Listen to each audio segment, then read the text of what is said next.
everyone, this is Smiles and Burps, and today I'm going to tell you everything you ever wanted to know about starting solid foods for the first time.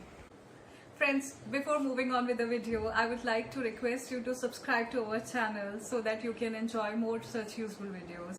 So, about introducing solids, the most appropriate time to introduce solids may be anywhere around 4 to 6 months. How you can determine whether your child is ready for solids or not is by making a few simple observations. Number 1, your child can now sit upright and hold their neck. This will prevent them from choking on the swallowed food. Number 2, your child has suddenly started showing lot of curiosity in the food. Number 3, even though you feed your child 8 to 10 times a day, they still feel hungry.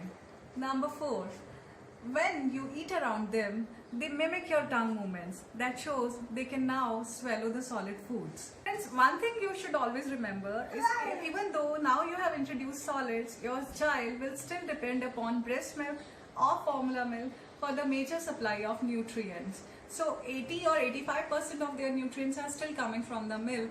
So I request you to keep feeding them every 4 to 5 hours, and the quantity of that formula milk or breast milk may be anywhere around 20 to 28 ounces. So before starting on solid food, you may require a few things in advance. Number 1, you would require a few bowls. Number 2, you may require some plastic spoons because the metal spoons may hurt their developing gums. Number 3, a high chair is also a good idea because this will set up a feeding routine for your child he may look forward to. Number 4, you may require some bibs because in the beginning they are going to soil a lot. You may also require some mats to protect your floor or carpet from staining. You may also require a blender because in the beginning the baby food has to be very soft and runny. So how can you start? Well, in the beginning, you're only required to give them one solid meal a day. Look out for times when they are happy, they are playful, they are well rested, and they are not very hungry. Because a hungry child is cranky, and once they are cranky, they may not accept something that is new for them. You are also required to give them very small meals in the beginning. That may be 1 teaspoon or 2 teaspoons because we don't know how much their system can accept. You may actually work out your own fun routine in which you wash their hands, you put on bibs, you make them sit on the table, you may let them play with the spoon. This will make the child be very excited and looking forward towards the meal time. So what can you start with? Well, boiled and pureed fruits and vegetables make up for very good solid startups. You may boil an apple or an avocado or a pear and run it through your grinder and make it into a runny liquid. Similarly, single cereal meals that can be made up by boiling or cooking the cereal in breast milk or in the formula milk make up for very good starting solids. You may start with, remember that you should only introduce one solid at a time and wait for 2 or 3 days to look out for any allergic symptoms.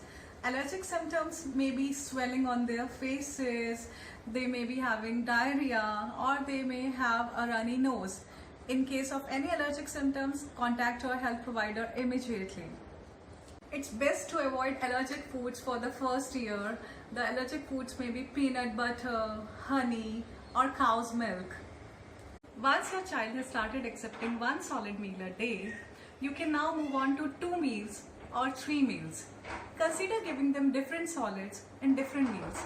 Also give them in a very small quantity. You should also make very small portions when you are cooking for your baby for the first time because their appetite is very small. The size of their stomach is size of their fist. So only make small quantities. Try to give them fresh food items every time you feed them because old or stale food items may give them severe allergies.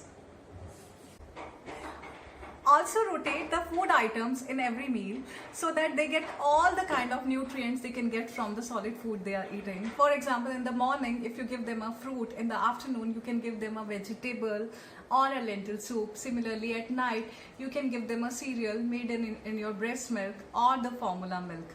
Also remember to never force feed your baby because then they would never know about their appetite and later in life they may end up being overeaters or obese. How would you know that your baby is full is again a thing mothers don't know. Well, you may look out when your child has started leaning back when you are feeding them. They may also start playing with the spoon. They may also start saying no to the meal. At that point of time, you are supposed to stop, because after that you would be overfeeding them. So this is how you can slowly help your baby graduate from being a total breastfed or formula fed one to a solid eating baby. Hope the video was useful to you. If you have any queries, please do write in the comment box. Don't forget to like and share the video, and also subscribe to Smiles and Burps for more useful video. Thank you.